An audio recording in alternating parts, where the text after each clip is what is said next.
जो मन जो समुख पीड़ी थमी फेरा फेरा पत कोले उकुमा निसवत जान रुआना अकमुकांगा ऐसा कके ले जिकियर संगताना अकवरन नजिमी सुपने हुकुमे कयाने कसोए अकई सकाय कतरंग से रोनी कसन सके कोए सुंदर मुख मासुक का और अंग सभी सुंदर सो क्यों छूते आशिक से जब तुम्हें अंधार क्यों कहूँ मुख की साल की और क्यों कहूँ सुंदरता ये आशिक जाने मासुक की जिनको तो लगे घाये मुख तो का सलु की क्यों कहूँ कछु जाने रोके नहीं न ये सुख सोई जाने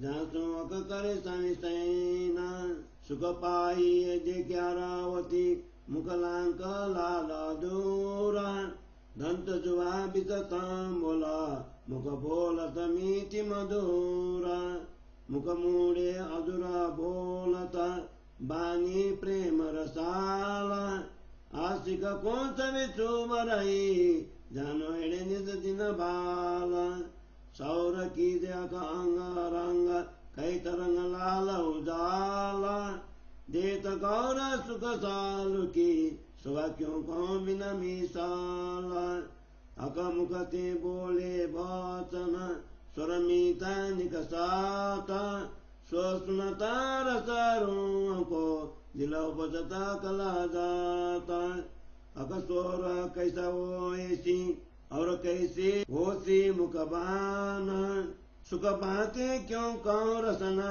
साय दिल सुनने सुबाना अपने का नैन मरोरता ओ तारू सुख पारा तो बात कै सुख के सो क्यों कौन सुख सुमारा एक रोम रोमा का अंग के सब सुख के हमारा तो सुख सर्वनक से कलो रुए का करे दिल विचारा जो रोम सुपन के अंग को क्यों रोम नार संग पारा सवांगा इसका वास्ते रोम रोम कय ओंकारा अरस पशु या जानोरा रोम होत तिनांगा रोम न रुआंगा परा रुआंगा जानवर सनांगा जबेर पैदा जिमिए से यूं अरस में पैदा न होता एक भी आक दौर की सोलिए खड़ी सदा जोता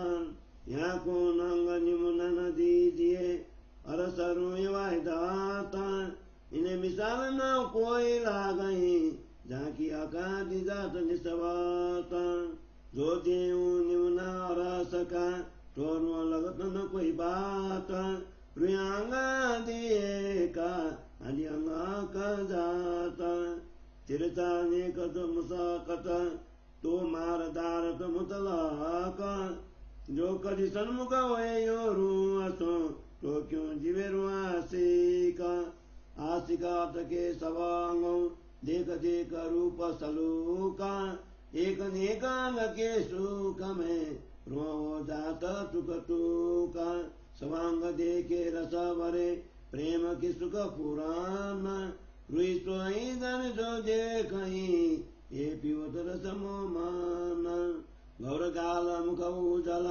माए गिरी लाल कले ये जुबा सुख शोभा क्यों कहे अलसांगा कके रुआसिक जिनांगात की सुतत नहीं क्यों सोए ये किसी बातों आशिक सो अंग मासुक जुड़े ना होए जेते अंग मासुक के रुआसिक रहे तिन माए रुआसिक और कौन थी के अपने अंग में भी नाए करते बाते प्यारी मासुक हाथ करे चलवाना नेत्र बिवाई तरफ सुबह रे तरुआ के ताना सवांगा कके सक भरे क्यों कर जाने जाए वह रुआ जागृत रस की ताय हुक्म देवे बताए सब बात करे करूँ असो सवांग समय उलसाता करते बातें छिपे नहीं, अकांग इसक सिफाता।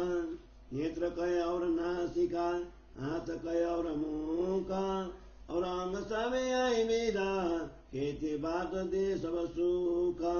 सवांग करता इशारते, अकांग रुआसों लगाना, ये बारीक बातें अरस की, कोई जाने जागृत माना। अकांग जो तकी क्यों कहूँ, जो नूर नूर का नूरा, अंग मीठे प्यारे सुख सलू की, दे का हुकुम सौरा। कैसे मीठी बानी आक की, कै प्रेम वचन श्री मुखा, निसोत जान रमूद के, दे तरुओं को सुखा। आक प्रेम वचन मुख बोलते, जो रावत सोसा, ये बानी लोगों बितारते, आय आय अधूरिना परमोसा। जब जो साबे आक बोलते, प्रेम सुगलित गाता, तिन सामे मुखमा सुख का, मारदारत निगाता। अकांग सवनातत, जो सावत जाबा, कर बातें रोसो मांगे, मुख सभी देखी चाहिए तावा। जो सामे सा को, रेत सदा पुराना, पर आशिक देखे न बिदा, रंग चढ़ता रस जोबाना। सर्वमुख नख सीखलो, जो वन जिनस जुगाता, ये आशिका नारस के, चढ़ती जोत दिखाता। जोत तेज दात रंग रसा, बढ़ता देखे दायम, अंगारस इसी रवेसा, यूं देखी सूरत कायम। चढ़ता रंग रस तो कहूँ, जो वह नहीं पुराना, पर आशिक जाने माँ सुख की, नित चढ़ती देखे रोसाना। हे लक्षण आशिक के, सब चढ़ते देखे रांगा, तेज जो तरस दात गुना, और सब पका इंद्रियांगा। अकरस रंग जोश जोवान, चढ़ता सदा देखाता, अर सर्वारोहन को, अक प्रेम दितल जाता। घट बड़ा रस में नहीं, एक पूरन हमेशा, हम इसके लिए रस में, सब सुख पुराण था। मिलाई दिनात शोभित पतली अंगूरी, तिल बीत जोता नंगना की, अति जलकते मुलारी। बिड़ी मुखा में मोरता, सुंदर आरोत्या साता, स्वाइन मुख क्यों काऊं, जो बीच में बात कराता। एक लालक तंबोला की, क्यों कहूँ अग्रडो लाला, दंत सुविध मुख मोरता, खूबी नैन मिसाला। लालू दो रंग लिए, बिड़ी देता मुख अंगुरी नराम, निक मुख मोड़े बोलता, अति सुंदर मुख सराम। नेक खोले अग्र मुख बोलता, कर प्यारी बातें कर प्यार, सो सुख देता सिका को, जिनको नाई सुमार। सुख देता सवांग मिला, नहीं नासिका श्रवणा दूरा, हंसता रोती बॉम्बरी कुती, सब दे सुख बोल मधुरा। अद्भुत सलुकी न समय, आशिक पावता राम, आत्म जाम हृदय रोके, दानु नक सत्सु व्याचित राम। फिर ये मुख निरा किए, फिर जाऊं बलियारा, एक भी खुशाली क्यों कहूँ, इन सुख नाई सुमारा। अद विचार गते, मेवा का रजित मुखाते, सरस मेवा के देता है, आप हाथ मेरे मुख में। रंग रसयों के तहूँ, ये जो मेरा करत मेरवाना, ये बुल गैया मलाड़ बसवे, ना तो क्यों रहे चिन्ह बिन प्राण। और काम को कोई नहीं, देता रुआ सुख बनाए, वायदा तब ना का दिल में, और न कछुए आए। सुख देना लेना रुआसों, और रुआसों बेबारा, ये हर समाधन जीमिए, कोई बिना रुआ न लेवनार। कोई कामना और रुआ को, एक जाने कैसा का, आठों जामा चौसठ गाड़ी, बिना प्रेम नहीं रंग सका। अगजात वायदात जो, छोड़े न एक दाम, प्यार करे माओ माए, वास्ते प्यार कसाम। अकांगा चलत मुख बोलते, तब जान्या जात गुज प्यारा, ये अरबार सकिदा नहीं जहाँ को निसदिन यह विचार हकन राम पाँव उठाए के और धरत जिमी पार ये अर्थ बिदम मीन नहीं जिनको कुछ बयाई फजार अक धरत पाँव उठावत तब जानी जात चतुराए सो समझे कैसा रते जो वे अरस अरबाए कैसे लगी पाँव चलते वो कैसी वो जिस्मोम चलती देखा चातुरी आय आए गाय न लगे रोम रोम इधर देखत पाँव में लेत जाई जामी पार आय आए कुबीन चाल की ये जो कहे क्यों कार सोरभूषण मधुरे सोए ये तरह तरह जो आका ये जो देखे रोहन दरबरा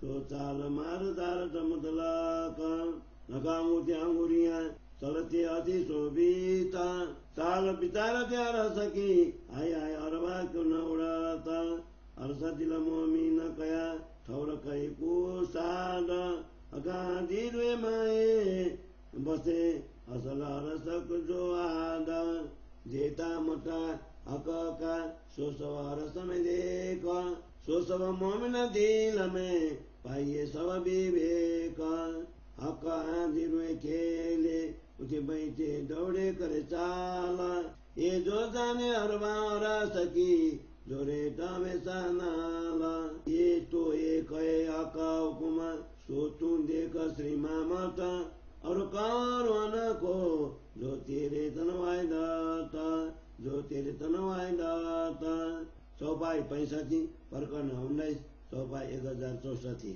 बोलो श्री प्राणनाथ प्यारे की जय। श्री तारतम सागर श्री श्रृंगार ग्रंथ को 19वां प्रकरण जोबन जोश मुख बीड़ी छवि को हिंदी सरलार्थ। सभी ब्रह्मात्माओं को श्रीराज अंगना समझकर उनके आदेश ने बारंबार उनके हृदय से अज्ञान का दूर किया है।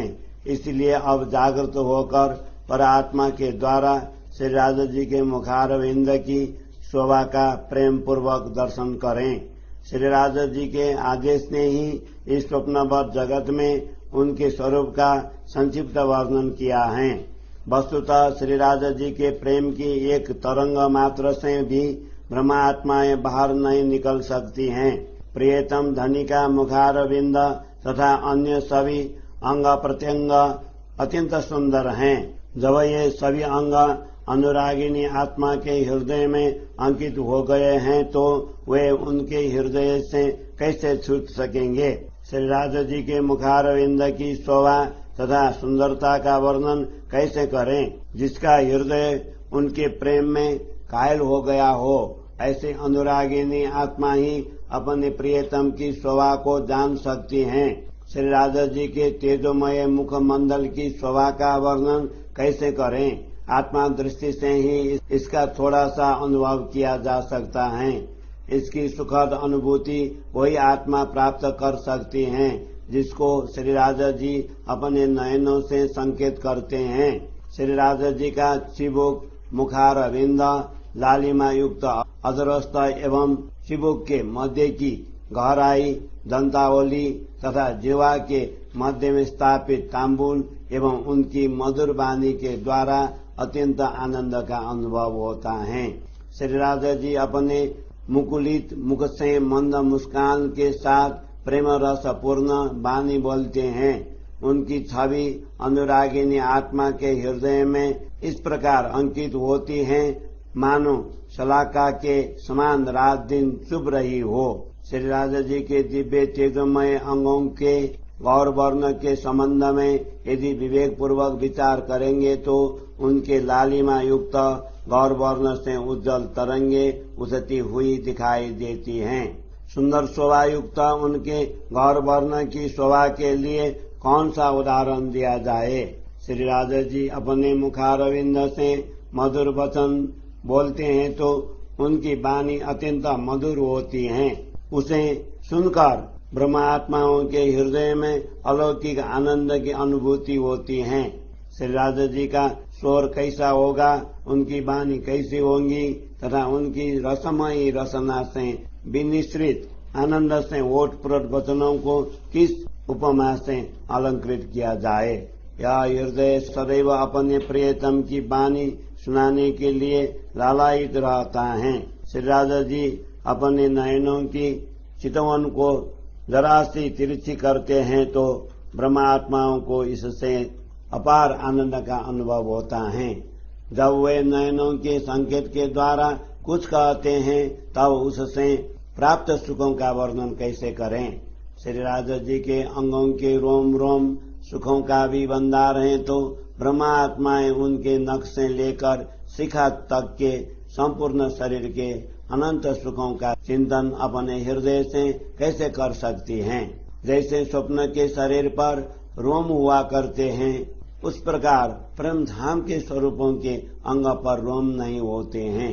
श्री राजा जी के अपार आनंद के लिए ही उनके अंगों में रोम रोम की बात कही गई है।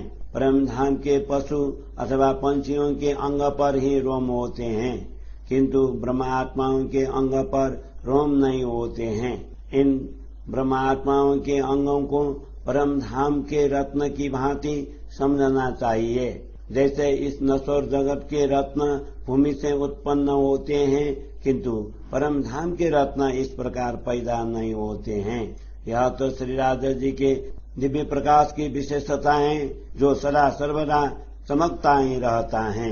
इन ब्रह्मात्माओं के लिए रत्न भी नहीं दी जा सकती हैं क्योंकि ये सभी एकात्मा भाव एक दिली में ओतप्रोत हैं। इनके लिए कोई उदाहरण ही दिया नहीं जा सकता। ये तो श्री राजा जी तथा श्री श्यामा जी की अंगभूता हैं। यदि इनके लिए परम धाम की कोई उपमा देते हैं तो भी वह उपयुक्त नहीं होती हैं क्योंकि सभी ब्रह्मात्माएं श्री राजा श्यामा जी की अंगभूता हैं। स्वयं श्री श्यामा जी श्री राजा जी के अभिन्न अंग हैं। श्री राजा जी जब मुस्कुराते हुए तिरछी चितवनी से देखते हैं तो निश्चय ही आत्माएं घायल हो जाती हैं। जब कभी वे इस स्वरूपों में आत्माओं के सम्मुख हो जाते हैं अर्थात उन्हें इस स्वरूप के दर्शन हो जाते हैं तो वे स्वयं को कैसे संभाल सकेंगे। वे तो उन्हें इस स्वरूप के दर्शन हो जाते हो तो वे स्वयं को कैसे संभाल सकेंगी। अनुरागिनी आत्मा की दृष्टि प्रियतम धनी के अंगों की शोभा तथा स्वरूप की सुंदरता देखकर स्थिर हो जाती हैं। उनके मात्र एक अंग के सुख में भी वह अत्यधिक आनंद विभोर हो जाते हैं। अनुरागिनी आत्माएं श्री राजा जी के अंग प्रत्यंगों को प्रेम तथा मस्ती से परिपूर्ण देखती हैं। उनसे उन्हें अपार सुख का अनुभव होता है। जिन्होंने श्री राजा जी के स्वरूप के दर्शन किया है वे ब्रह्मात्माएं ही उनके प्रेम रस का पान करते हैं। श्री राजा जी का कपोल गौर वर्ण का है एवं मुख अत्यंत उज्ज्वल है। उनमें गहन लालिमा भी सुशोभित है। इस नश्वर जीवा के द्वारा परम धाम के स्वरूप की शोभा का वर्णन कैसे करें। अनुरागिनी आत्मा की दृष्टि श्री राजा जी के जिस अंगों में स्थिर हो जाती है वह वहां से हटती नहीं है। अनुरागिनी आत्माएं अपने प्रियतम धनी के अंगों से कभी भी अपनी दृष्टि नहीं हटा सकती हैं। अनुरागिनी आत्माएं अपने प्रियतम धनी के अंगों के चिंतन में ही लीन रहती हैं। ऐसी आत्माओं की दृष्टि अन्यत्र कहीं भी स्थिर नहीं हो सकती। यहाँ तक कि उन्हें अपने शरीर की भी शुद्धि नहीं होती है। जब प्रियतम धनी अपनी आत्माओं के साथ वार्तालाप करते हुए अपने हस्तकमलों को हिलाते हैं तो उस समय उनकी दृष्टि भी ब्रह्मात्माओं की ओर होती है और वह आत्माओं के हृदय में चुप जाती हैं। श्री राजा जी के सभी अंग प्रत्यंग प्रेम से परिपूर्ण हैं। उनकी महिमा को कैसे जाना जा सकता है। परम धाम की जो आत्माएं जागृत होंगी उनको ही श्री राजा जी के आदेश से उनकी महिमा की शुद्धि होंगी। जब श्री राजा जी अपने आत्माओं से वार्तालाप करते हैं तब ब्रह्मा आत्माओं के अंग प्रत्यंगों में उमंग भर जाती हैं। उस समय श्री राजा जी के अंगों में भरा हुआ प्रेम भी किसी प्रकार छुपा नहीं रह सकता। इस प्रकार मैंने यहाँ पर श्री राजा जी के अंगों के नेत्र कमल, नासिका, हस्त कमल एवं मुखारविंद का वर्णन किया है। शेष अंग भी इसी प्रकार से मात्र वार्तालाप में भी अपार सुख प्रदान करते हैं। श्री राजा जी के सभी अंग ब्रह्मात्माओं के साथ प्रेम पूर्वक संकेत करते हैं। परम धाम के इन सूक्ष्म रहस्यों को कोई जागृत ब्रह्मात्माएं ही जान सकती हैं। श्री राजा जी के अंग प्रत्यंग की ज्योति का वर्णन कैसे करें, वे तो प्रकाश ही प्रकाश से परिपूर्ण हैं। उनके ये अंग मधुर, प्रिय तथा सुखदायी हैं। उनके आदेश से ही इनके संदर्भ में विचार पूर्वक जाना जा सकता है। श्री राजा जी के मुखारविंद से विनिश्रित वाणी कितनी मधुर है। वे अपने श्रीमुख से प्रेम पूर्वक वचन कहते हैं। वे ब्रह्मात्माओं को अपनी अंगना समझकर उन्हें अपार सुख प्रदान करते हैं। श्री राजा जी जब अपने श्रीमुख से प्रेम पूर्वक वचन बोलते हैं तब उन्हें बड़ा जोश आता है। इन वचनों को विचार करते हुए भी खेद की बात है कि अभी भी ब्रह्मात्माओं से यह भ्रम रूपी नींद दूर नहीं हुई है। ब्रह्मात्माओं से वार्तालाप करते हुए जब श्री राजा जी को जोश आता है तब वे प्रेम से गलितगात हो जाते हैं। उस समय उनके मुखारविंद का दर्शन कर ब्रह्मात्माएं घायल हो जाती हैं। ऐसे वार्तालाप के समय जब श्री राजा जी को जोश आता है तो उनके अंग प्रत्यंग सभी नाचने लग जाते हैं। वे अपनी ब्रह्मात्माओं से बड़ी उमंग से बातें करते हैं। उस समय उनके मुखमंडल की छवि देखने योग्य होती है। श्री राजा जी के अंग प्रत्यंग में यह आवेश सदा सर्वदा परिपूर्ण रहता है, किंतु ब्रह्मात्माएं उसे प्रतिपल बढ़ता हुआ देखती हैं। श्री राजा जी का मुखारविंद तथा नख से लेकर